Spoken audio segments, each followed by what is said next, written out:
lover, not a fighter. I'm a lover. I love children. I love pumping people up and making them feel good about themselves. I'm not racist. I'm not xenophobic. We've done everything right, my husband and I. We taught our daughter to be wonderful, beautiful person. Her love was extravagant. And now I'm going to have to spend my last waking moment, I'm going to have to spend fighting against these policies, fighting for people to say her name. So if you have the courage, please come talk to me. Come sit on that bench. I'll buy Congress a bench. Talk to each other. Talk to each other. We shouldn't be screaming across the room. I mean, we also shouldn't say but, because I have to just say, and I understand that you're here for a reason. I don't understand why it's only the Republican side that cares about our American children. And I know that you're a mother. I know that you're a father. I deeply value that. But basically what you just did, what you said was, I'm so sorry for your loss. I have a daughter too. I have a son. I feel your pain. You don't. You don't feel my pain. Because the next words out of your mouth were, but. There's no but. When your child is in a coffin, there's no but. And I need you to understand that. And if you ever want to talk about it, I'm here. I'm going to buy you a bench. I'm going to buy, you can put that on the record. I'm going to buy Congress a bench. And they can come and sit and hold my hand and look me in the eye and explain to me why illegal immigrants are more important than my daughter. I really want to know because I don't understand. Please, I welcome you. I will listen. I will listen. I care. I care. I just need you to explain it to me because I don't, and I fear I will never understand. All right. So she was there testifying about these sanctuary cities. She presented this during the hearing. She talked about the shooter of her daughter had entered the United States unlawfully under the Biden admin and had previously been arrested before later being released under Democrat governance. Now, Republican lawmakers argued the case illustrates the consequences of sanctuary policies and gaps in immigration enforcement, while the Democrats have continued to argue that individual crimes should not be used to characterize broader immigration policy. All right, take a look at this response from Democrat Rep. Pramila J. Paul to Sheridan Gorman's mom. This is clip 5. Unfortunately, this hearing is it's the fourth time in this committee that we've had a hearing on sanctuary cities. The fourth time. And there's many other things that we could be doing other than this. Wow. Shelley, what are your thoughts on these exchanges? I hate to say this to Ms. Gorman, but Ms. Gorman, everything you said, I'll tell you why they believe that, or at least they have a backing now because of the decision yesterday. They're going to believe it even more that your daughter does not matter. Illegals matter more. Thank you, Amy Coney Barrett, Kavanaugh, Roberts, because basically now illegals can come here. It doesn't matter. So your daughter, Sheridan, was a great child. I know she was. I didn't meet her. I believe you. I'm not saying that. I'm saying this is why they have a fire behind them, even more so now, and they're more ingrained and entrenched in their beliefs that illegals matter more because our Supreme Court just basically co-signed it for them too. So unfortunately, Miss Sheridan, Miss Gorman, Sheridan's mom, unfortunately, I would love to sit on that bench and just talk with you and just hug you and hold you. That's what I would like to do. Mm-hmm. Fuck them. They don't care about your children. They don't care about our children. They don't care about our country, the safety of Americans. They don't care. Nothing you say to them is going to make them change their mind or think any differently. They don't care. They want America destroyed. They want America to be something totally different, some communist, Marxist, socialist country. That's what they want. And unfortunately, your Sheridan and many other people that we have lost, to them, their deaths, they're basically in vain. They're out of sight, out of mind to them. Yeah. Nicole, what are your thoughts here? The representative was absolutely out of line. I'm not even going to give her the dignity of repeating her name. She was out of line in many, many ways, but there's a reason why she's out of line.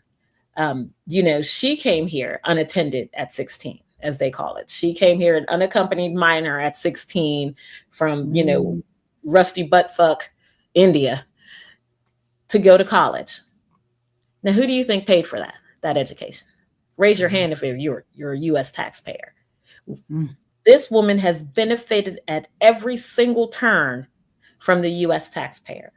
But she holds this very liberal idea that the United States of America is obligated to care for the rest of the world. We have no obligation to make sure you're okay.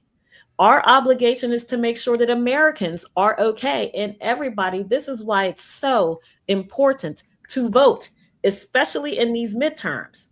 There should not be one foreign-born person elected to any of these seats. Whether it's Congress, whether it's the Senate, they should not be elected to these seats. They do not share the allegiance to this nation that is required to lead effectively. Period.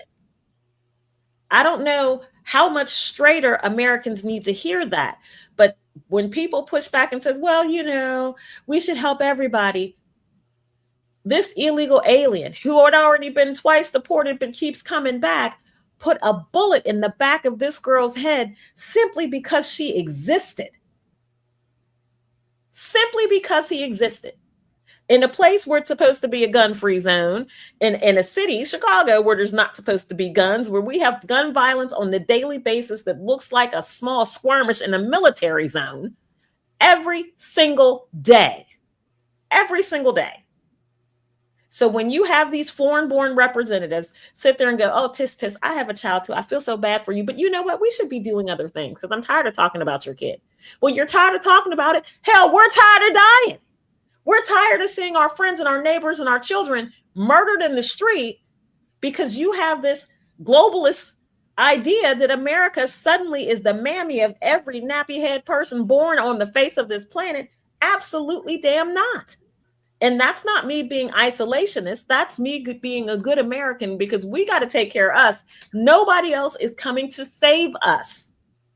No one's coming to save us. We have to do it ourselves. So if you're a conservative, a Republican, an independent, a Democrat, and you continue to vote for these people, I pray it's not your child that you have to put in a pine box. Yeah.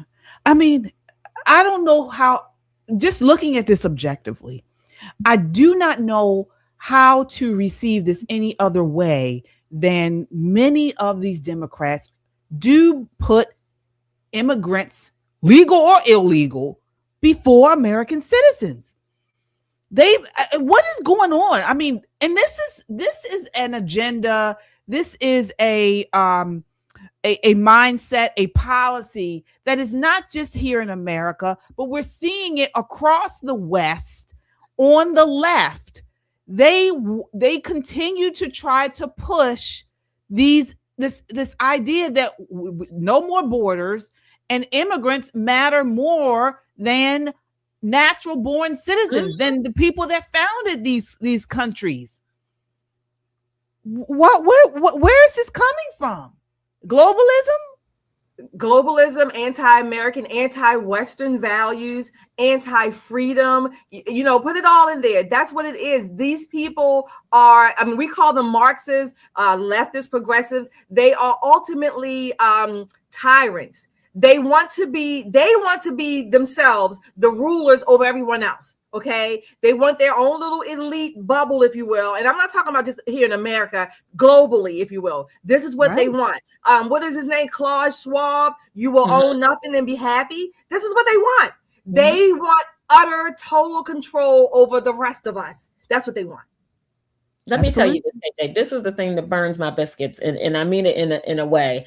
It seems to me, again, that every time we give someone a helping hand, every single time we reach out in a humanitarian effort to bring you from your war-torn, weather-torn, whatever happened, devastated nation, to bring you to the United States, they never take the position of gratitude.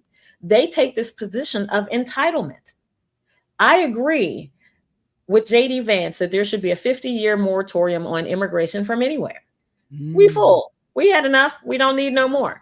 Just because we used to have immigration doesn't mean that we always have to have immigration.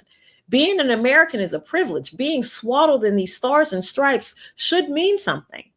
But when you continually elect people who do not have an allegiance to this nation or its people, because anybody can look at Mrs. Gorman in her very act of grieving and say, well, you know, we already had 4 meetings on this. Oh my gosh. Horror, you know, and I give Mrs. Gorman the utmost respect for not jumping up from her seat and slapping the color out of this woman. She should have slapped the bob off of her.